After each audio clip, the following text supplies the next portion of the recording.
Okay, welcome students to this next session on industrial metallurgy. We are on session number 21 now, and these are the contents that we'll cover in this particular session. Well, in the last session, I discussed with you the equilibrium cooling of this type 1 alloy.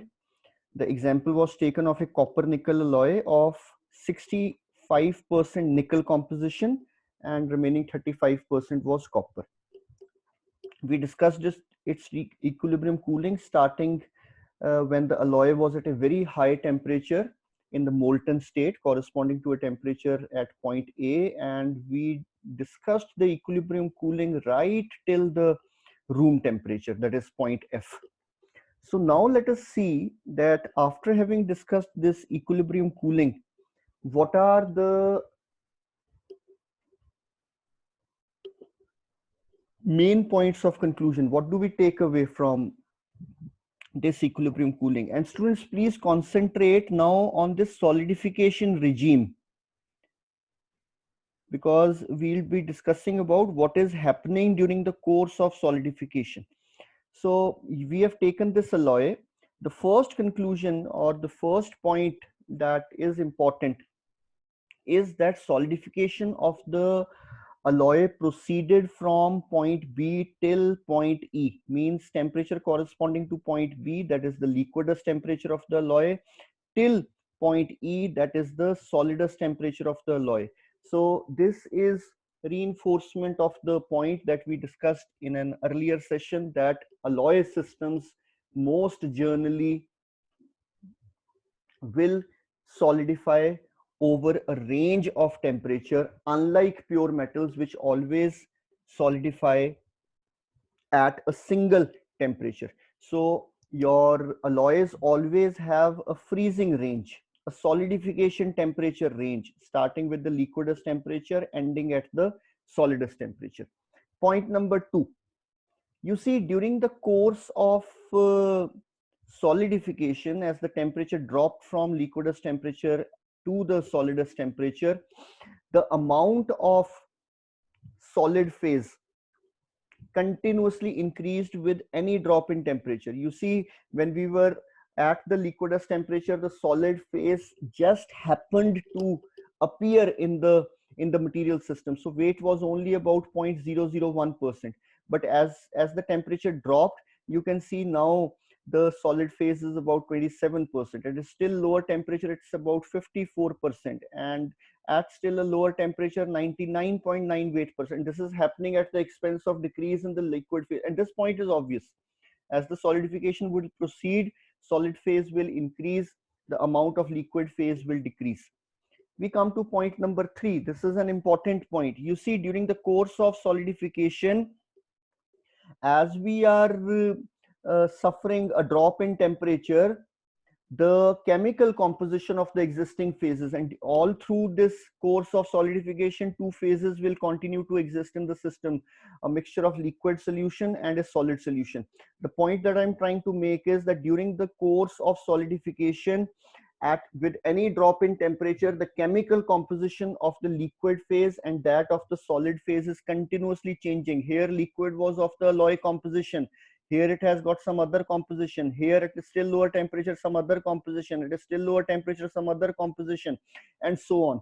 And similarly, the solid phase, since its inception, since its appearance, you'll see it was very rich in the higher melting point constituent, and continuously with drop in temperature, the chemical composition of the solid phase is changing, right? And it will keep on changing.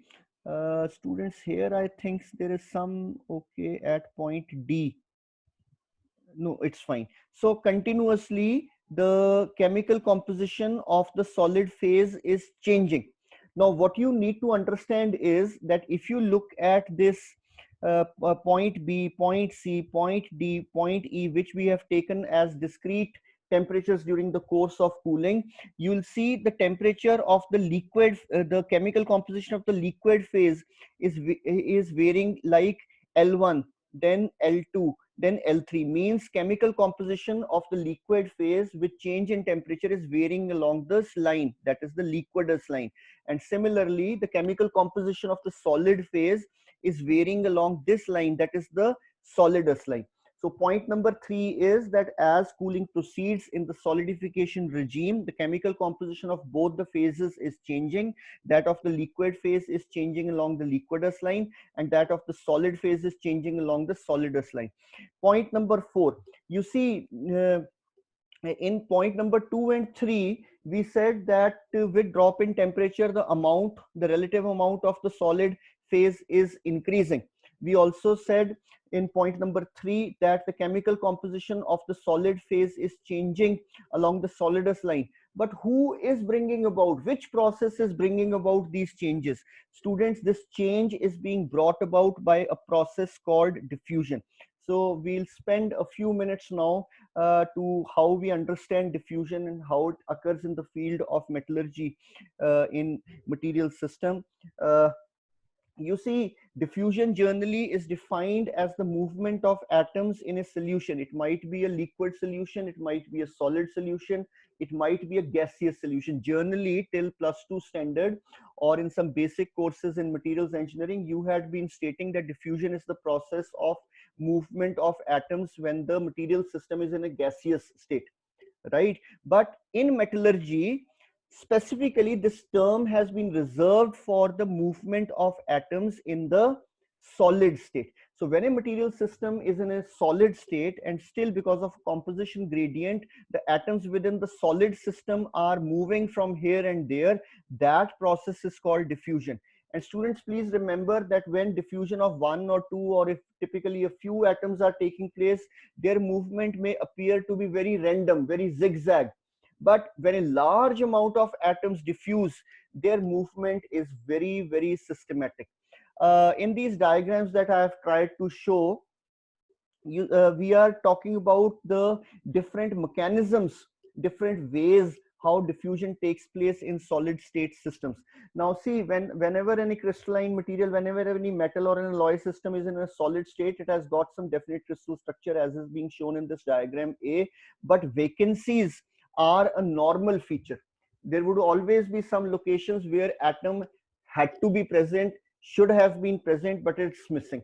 So what happens is that one of the ways how diffusion takes place is that any neighboring atom, neighboring to the place where a vacancy occurs, so an atom may diffuse to that vacancy position, and now here a vacancy would be created. So some adjoining atom, maybe this or maybe this or maybe this or any of these, will start diffusing to this vacant position, and like this, movement of atoms in the solid state begins to happen, diffusion begins to happen.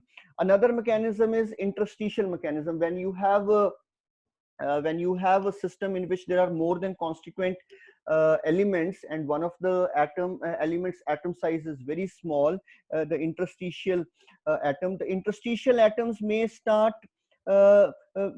moving from one place to the other, or this atom moves to this interstitial position and an interstitial atom moves to its position. So this is another way how atoms generally diffuse in a material system, in a metal system, in an alloy system, through diffusion. The third mechanism is atom interchange. There are two ways how atom interchange can take place. One of the mechanisms is called the two atom interchange, and another is called the four atom interchange. In the two atom interchange, neighboring atoms may swap their positions, and in the four atom ring change, any four can form a team and they may start swapping each other's positions. So this is why this is how diffusion takes place in alloy systems.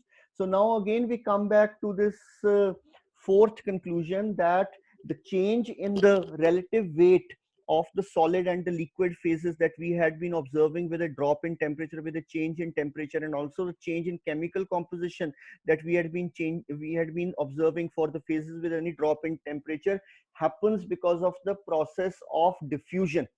And very, very important thing, students, we are here talking about equilibrium cooling of an alloy. When equilibrium cooling is done, that means very, very slow rates of cooling are followed. Very, very slow rates of cooling are followed means at every step of cooling, if there are certain processes which want to happen in the material system, like recovery is there, recrystallization is there, diffusion is there, agglomeration of carbides is there, whatsoever process wants to happen in the material system for any given change in temperature, because the change in temperature is very slow, because of the slow cooling rates, the process gets ample of time to get completed. So similarly, one of the most important processes that want to happen in the system, or wish to happen in the system with drop in temperature, is diffusion.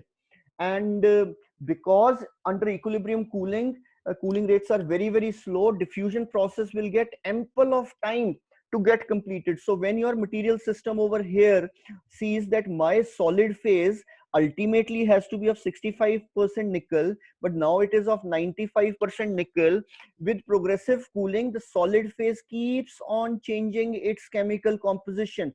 And students, in the last the last traces of the liquid which converted into solid were only of 27% nickel. Do you get my point? So the last solid that would have got formed somewhere near the grain boundaries would have been of 27% nickel. But because you are still at a very, very high temperature and you are doing very, very slow cooling, so what would happen? This diffusion process will get activated, and it is activated already no sooner this solid phase began to form. But here also the diffusion process will have the responsibility that there is a composition gradient still in this system. These middle portions are very rich in high melting point constituent, and the portions of the solid phase that have formed near the grain boundaries, like this, the last liquid, they are very, very rich in the lower melting point constituent. So chemical composition is not the same throughout, though the law of conservation of mass has been observed. If you look at this solid, it exactly contains 65% nickel and 35% copper. But the problem is that everywhere, if you pinpoint over here, you find that there is no 65% copper, there is might 90% copper. And here there is not 35% copper, rather there is about 80% copper. So the responsibility is that it's not only that the total composition must be 65 nickel and 35 copper, that would always be there because of the law of conservation of mass.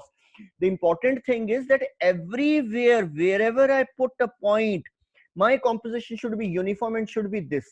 So when you are doing equilibrium cooling, diffusion process remains activated because it understands that there is a composition gradient, and I need to eliminate it.